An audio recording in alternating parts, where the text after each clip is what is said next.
Oke guys, jadi ini ada postingan dari Yani Arsim, coba kita lihat. Nah ini guys, sejumlah purnawirawan TNI AD itu datang ke istana Presiden Jakarta guys, Rabu 30 April 2025. Jadi kira-kira bahas apa ya guys?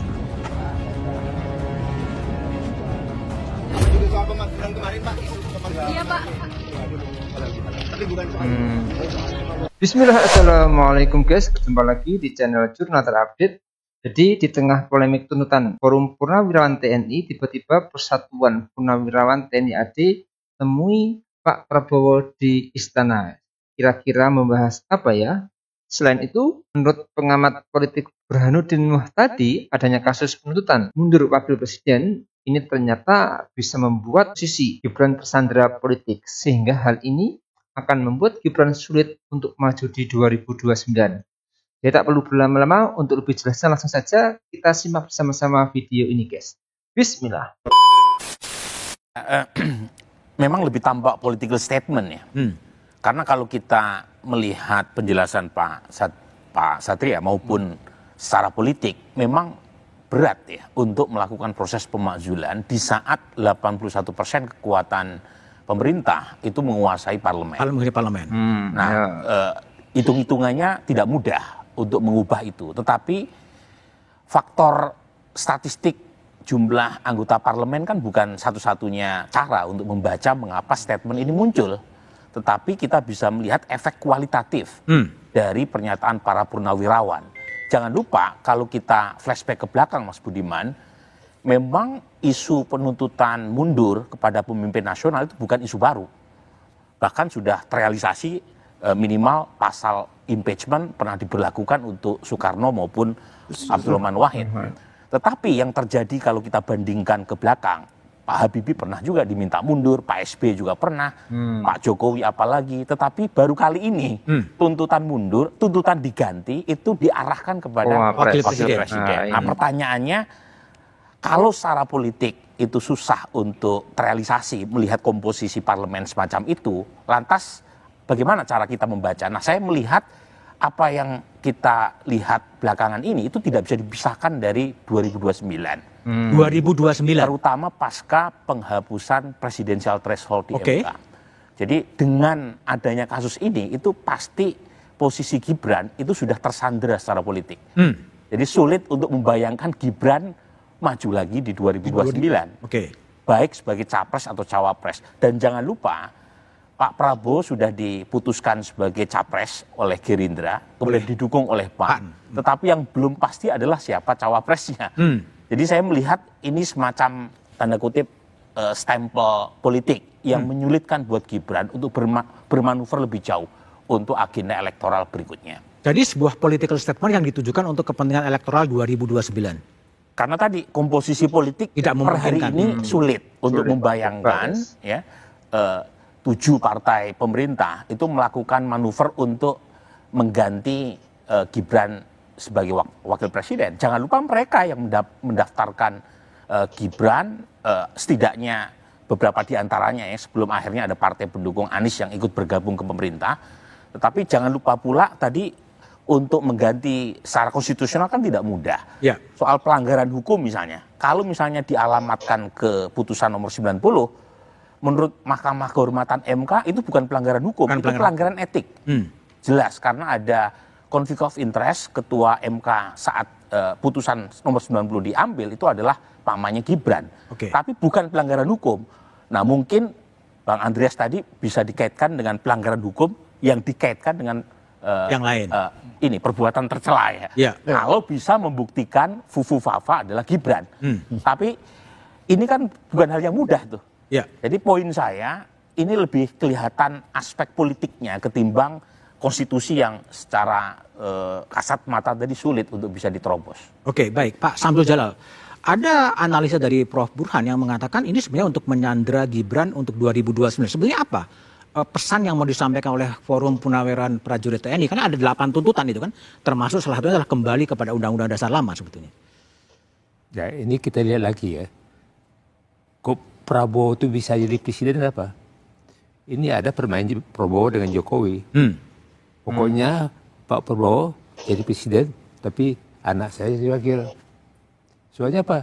Jokowi kan orang terkaya sekarang kan? Si korupsi dia itu kan. Bayar dong. Sekarang apa-apa bayar kok. Ya. Hah? Kita percaya DPR. Oke lah DPR. DPR itu apa?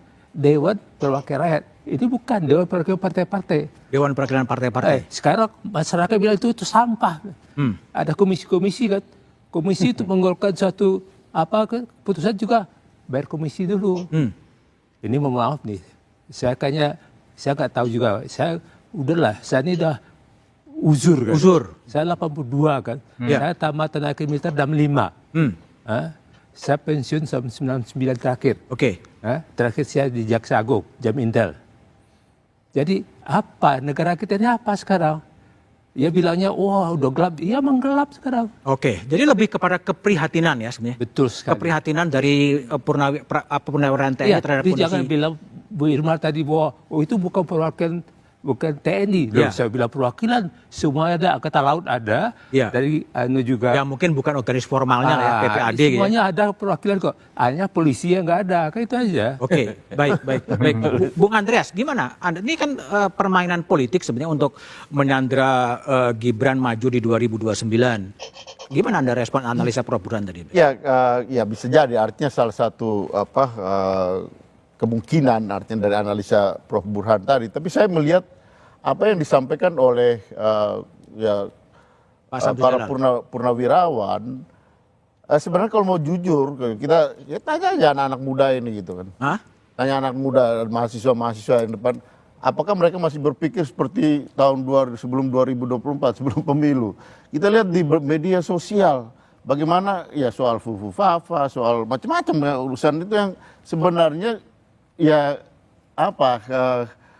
atmosfer yang itu tidak terlalu menyenangkan lagi untuk yang namanya tadi yang disebut tadi oleh teman-teman para purnawirawan gitu. Jadi sebenarnya saya mengapresiasi apa yang disampaikan oleh para purnawirawan ini, dan karena mereka bicara makanya orang lihat ini ada sesuatu.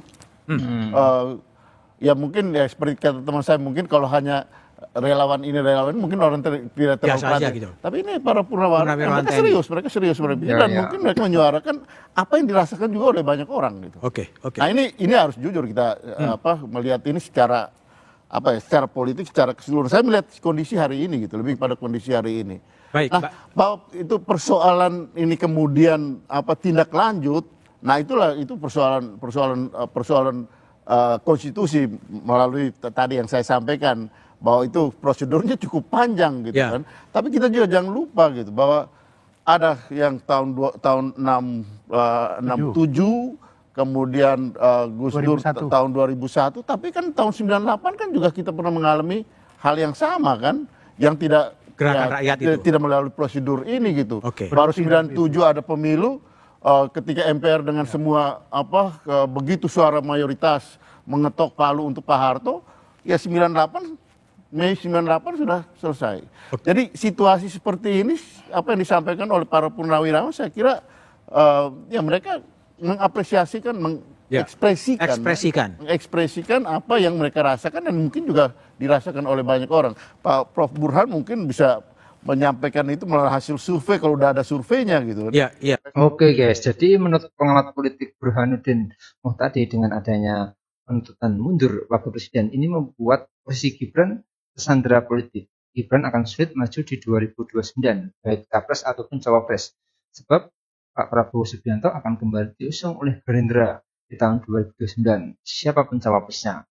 Lalu mengenai kedatangan PPAD di tengah polemik tuntutan Forum Purnawirawan TNI Gibran untuk mundur cukup menjadi perhatian. Para purnawirawan menemui Presiden Prabowo di istana pada Rabu 30 April dengan mengenakan seragam lengkap PPAD. Namun Komarudin tadi tak menjelaskan maksud kedatangannya bersama anggota PPAD ke istana. Ia langsung masuk ke dalam gerbang Istana Negara. Tak lama setelahnya, Kepala Staf Kepresidenan KSP Legend TNI Purnawirawan AM Putranto menyusul masuk ke gerbang Istana Negara juga. Ketika ditanya apakah pertemuan itu akan turut membahas perihal tuntutan kemajuan wakil presiden, Putranto menyebut pertemuan itu tak akan membahas hal tersebut. Jadi sebelumnya penasihat khusus Presiden Jenderal TNI Purnawirawan Wiranto juga mengatakan Presiden Prabowo Subianto memahami beberapa poin tuntutan yang disampaikan Forum Purnawirawan TNI. Meski memahami itu, Pak Prabowo tidak bisa serta-merta menjawab langsung sejumlah tuntutan tersebut. Bagi Pak Prabowo, tuntutan itu tidak mudah. Karena itu, Pak Prabowo perlu untuk mempelajarinya terlebih dahulu, guys. Jadi menurut kalian gimana, guys, soal video ini? Tulis komentarin bawah ini ya, guys. Saya isi pamit dulu. Wassalamualaikum warahmatullahi wabarakatuh.